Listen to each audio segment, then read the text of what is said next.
Hello guys welcome back to fashionista field. आज मुझे गोटे बहुत simple but super tasty recipe नहीं आसी जार ना हूँ potato corn sandwich.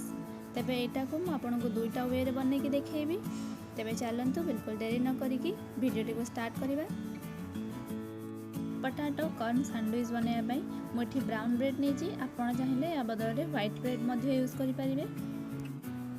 Alur stuffing बनवाई मुझे 4टी आलू को सिझेक रखीदे। गोटे कैप्सिकम गोटे पियाज को एमती छोट छोट कर काटी रखी। गोटे चामच चाट मसला नहीं 2टी कंचा लंका और किसी धनिया पत्र को एमती छोट छोट कर काटी रखी। स्वाद अनुसार लुण, हाफ चामच लंका गुंड। कॉर्न स्टफिंग बनवाई किसी कॉर्न को मुझे बॉइल करके रखीदे। ता सहित ऐड करी गोटे चामच आमचूर पाउडर, किसी कला लुण, हाफ चामच गोलमरीच गुंड, गोटे छोट पीस लेंबू आउ टिके चिली फ्लेक्स। जदि छोट पिला बनाऊँ तेज चिली फ्लेक्स को आप स्किप करें। बटर तापर नहीं चीज आप चाहिए स्लाइस वाला ना क्यूब वाला जोटा भी अवेलेबल अच्छे से यूज करें। फास्ट मु कॉर्न स्टफिंग रेडी करने से गोटे मिक्सिंग बॉल रे कॉर्न सब नहीं नेबी। आउ मु ऐड करदेवी एबे चिली फ्लेक्स, आमचूर पाउडर, कला लुण आ गोलमरीच गुंड।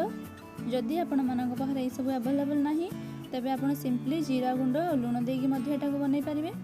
तापर एथिरे मु टिके लेंबू चिपुड़ देबी। एटा को भल भाव में मिक्स कर नेबी। कॉर्न स्टफिंग तो रेडी हो जाइछि। एबे मु आलूर स्टफिंग को बनै नेबी। आलूर स्टफिंग बनवाई पई गोटे पैन रे मु 2 चामच रिफाइन तेल नै कि एथिरे मु कंचा लंका और पियाज को ऐड कर देछि। पियाज एबे हल्का टिके भाजी हो गलानी। एबे एथिरे मु कैप्सिकम को ऐड कर देबी। एटा को मु 2 मिनट पर्यंत एबे भाजी देबी। कैप्सिकम हल्का सिझी गलानी। आगरू सिझेक रखिथिबा आलू को मु स्मैश कर नेछि। आ एबे से आलू को एथिरे भल से मिसै देबी। आ गैस रो फ्लेम को पूरा लो कर देबी। एबे एथिरे ऐड कर देबी स्वाद अनुसार लुण, हाफ चामच लंका गुंड, गोटे चामच चाट मसला। ए सब को आउथरे भल भाव में मिक्स कर नेबी। आ एटा को गोटे 2 मिनट पर्यंत कुक कर नेबी।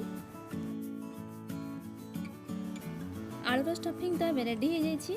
एबे एथरे मु किछि धनिया पत्र मिसै देबी। आ एटा को भल भाव में मिक्स कर देबी। एबे एटा को गोटे प्लेट रे काढी की साइड कर दबा। आ हम नेक्स्ट प्रोसेस को जिबा। सैंडविच बनवाई पई ब्रेड रो गोटे स्लाइस को नै कि मु सेथरे किछि बटर को भल भाव में लगे देबी।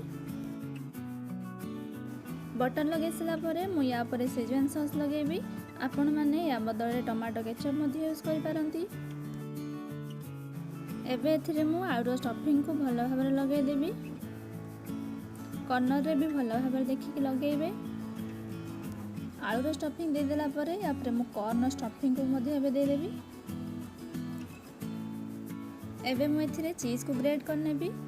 आपण चाहिए एटा को विदाउट चीज रे मध्ये बनै परिबे। एबे मु ब्रेड रो आउट स्लाइस को या पर रखिदेबी। आ एही प्रोसेस रे अलगा सब सैंडविच गुडी को मध्ये बनै नेबी। एबे मु गोटे पैन रे हाफ चामच बटर नै नेबी। बटर तो एबे मेल्ट हो गलानी। एबे एथिरे बनै के रखितबा सैंडविच गुडी को दे देबी। आ गैस रो फ्लेम को लो रो मीडियम रखिबी। एबे मु एटा को किछ समय पर्यंत एमिति ही कुक होआ पई छाड़ देबी। किछि समय परे मु एटा को उल्टै देबी।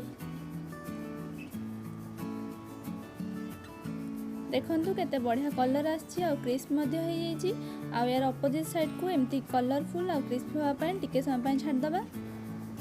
किछि समय परे मु एटा को आउथरे उल्टै देबी।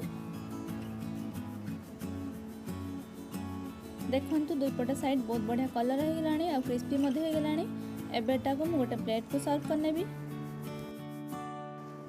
एही सैंडविच को मु ग्रिल मशीन रे भी आपण मानन को करी देखै देबी। ग्रिल मशीन रे एमती सैंडविच को रखी देबे।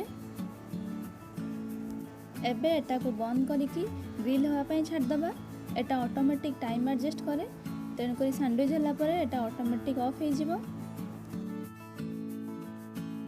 दुई टाइप रो सैंडविच रेडी हो जाइछि। एटा को मु ग्रिल मशीन रे बनै छी आ एटा को मु पैन रे बनै छी। दुईटा एक ही बहुत सुंदर कलर होइछि। एबे एटा को मु सैंडविच रो लुक देबा पई एमती डायगोनली दुईटा जाक को काटि देबी। देखि पारुथबे केते क्रिस्पी होइछि। एटा को आपण ब्रेकफास्ट किंबा इवनिंग स्नैक्स रे मध्य खाई पारिबे। किंबा छोट पिला मानकु चाहिए टिफिन बॉक्स रे मध्य देई परिबे। ए रेसिपी को घरे निश्चित भाव थे ट्राए करंतु आ आपनक एक्सपीरियंस मस्त निश्चित भाव शेयर करंतु। जदि वीडियोटी भल लगी तेबे लाइक करंतु, निज फ्रेंड्स फैमिली मेंबर मानक सहित मो वीडियोटी को शेयर करंतु। मो चैनल को सब्सक्राइब करिया पे जमार भी भूलंतु नहीं। ता साइड रे थिबा बेल आइकन को मध्य प्रेस करनियंतु, जहा द्वारा आपण मन नेक्स्ट वीडियो रो नोटिफिकेशन जल्दी पाई परिबे। देखा हो नेक्स्ट वीडियो रे। Take care, bye.